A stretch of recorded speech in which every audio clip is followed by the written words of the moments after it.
upscale. 2 BHK 45 lakhs, 3 BHK 60 lakhs మాత్రమే. సితారా సైనిక్పురి.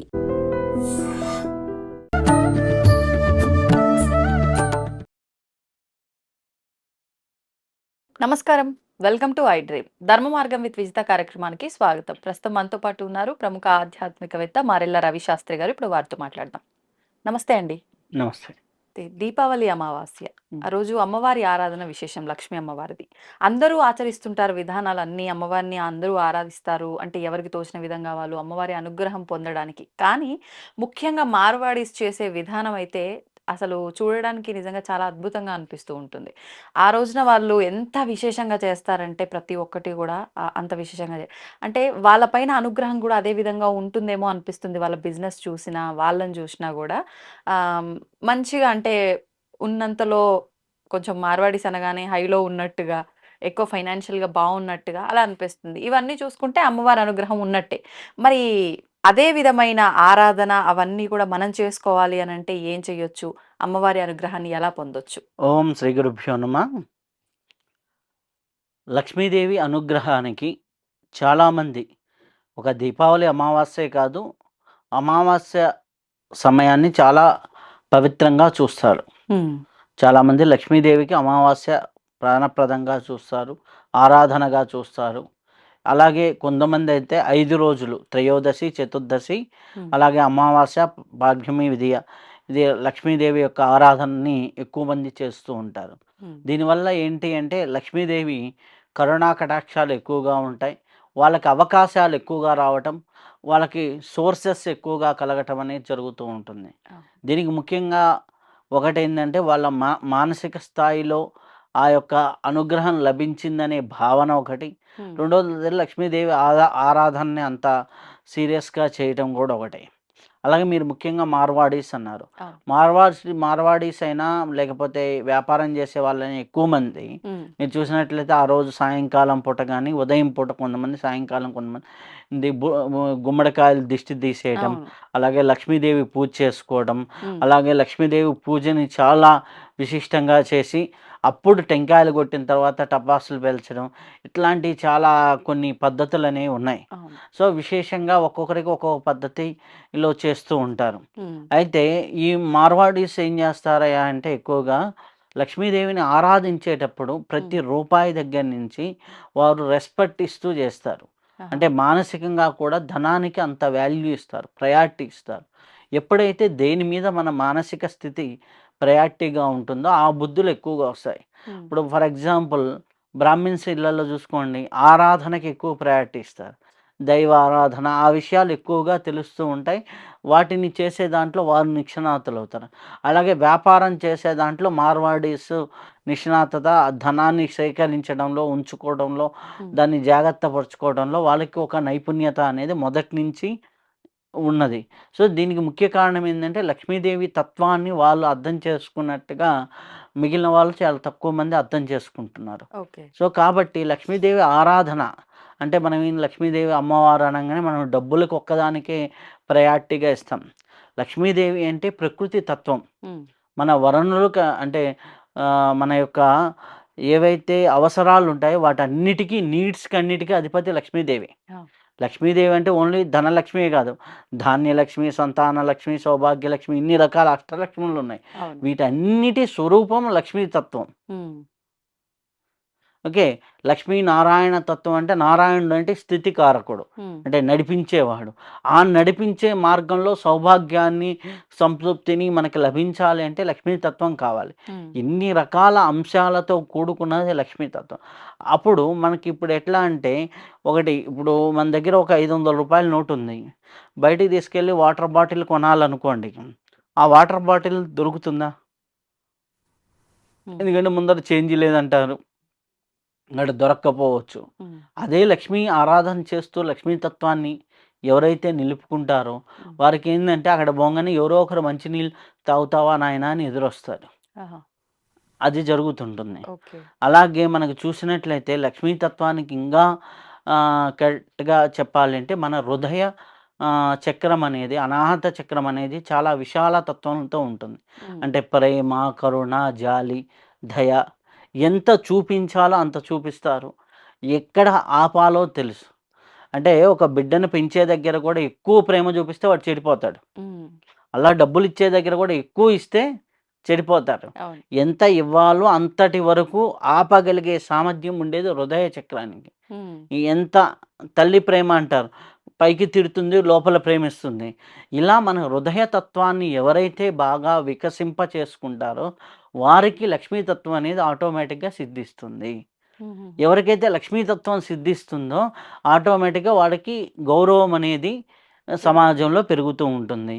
కాబట్టి లక్ష్మీదేవి అన్న, ధనస్వరూపిణి అన్న, ఉమ్, ఒక వస్తువుని కావచ్చు, ఒక వ్యక్తితో కావచ్చు, ప్రతి ఒక్కదాన్ని లక్ష్మీతత్వంగా మనం భావించు. భావిస్తూ ఉంటే ఆటోమేటిక్‌గా మనకి అవే పనులు కూడా ఉమ్, ఆ యొక్క ఫైనాన్షియల్ రిసోర్సెస్‌కి, ఫైనాన్షియల్ పరిస్థితులకి ఎదుగుదల అనేది కలుగుతుంది. ఇప్పుడు మనము ఒకరోజు ఒక వ్యక్తి రోడ్డు మీద పలకరించాడు. ఉమ్, ఆ వ్యక్తి పలకరింపు మనము చూసుకున్నట్లయితే సరదాగా ఏదో మాట్లాడుతాం, టైం వేస్ట్ అనుకున్నాం. అది కూడా మనం లక్ష్మీతత్వంగా భావిస్తే ఆ వ్యక్తి ద్వారా ఏదన్నా ఫైనాన్షియల్ అవకాశం ఉండొచ్చు. ఉండొచ్చు, రావచ్చు. అలాగే ఆహ్, ఇంగోరు మొన్న ఒక సందర్భం చెప్తాను.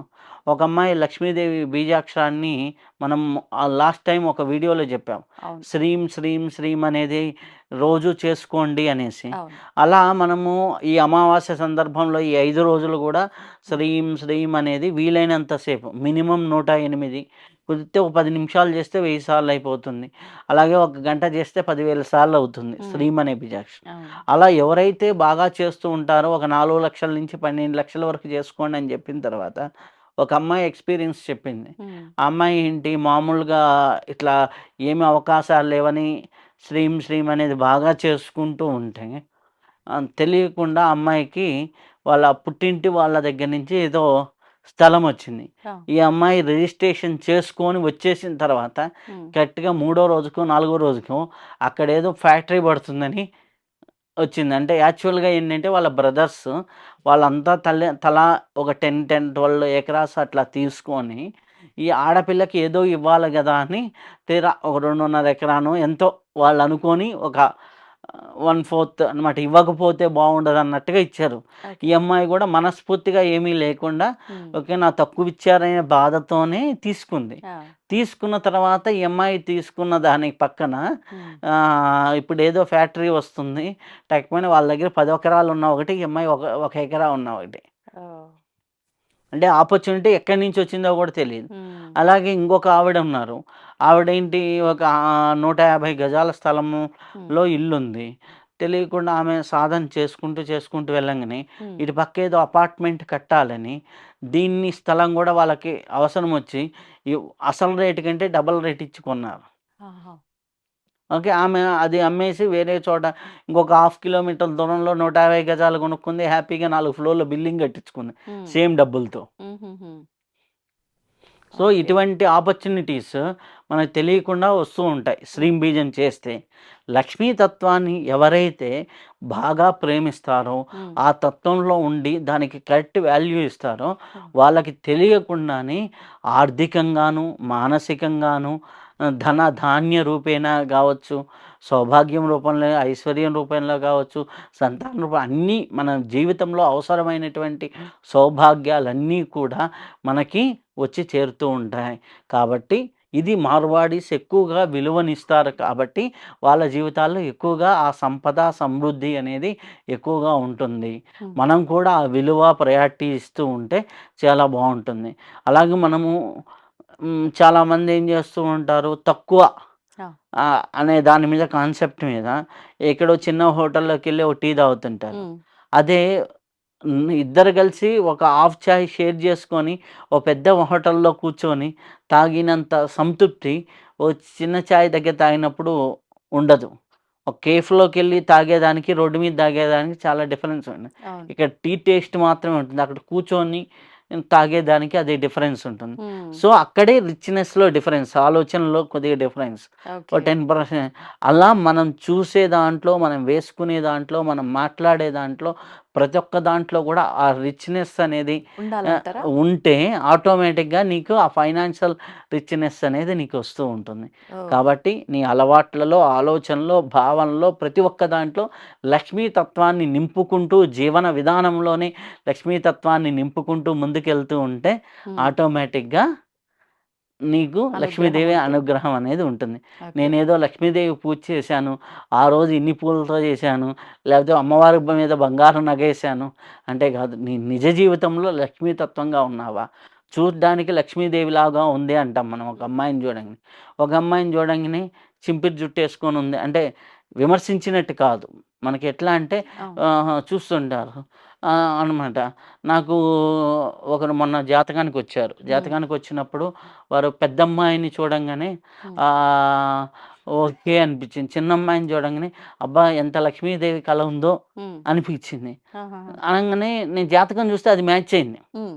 ఏంటి ఈ అమ్మాయి ఏది సాయంకాలం 6 గంటలకి హ్మ్. ఏదో అంటే ఇంక స్నానం చేసిందో, మొహం కడిగిందో అన్నట్టుగా వచ్చింది. ఈ చిన్నమ్మాయి వేసిన దాంట్లో ట్రెడిషనల్‌గా అంటే పెద్ద రిచ్‌గా వేశారని ఉన్న దాంట్లో పద్ధతిగా. ఓకే. ఆ! అలా వచ్చినప్పుడు ఆ పద్ధతిలోనే తెలిసిపోతుంది. అవును.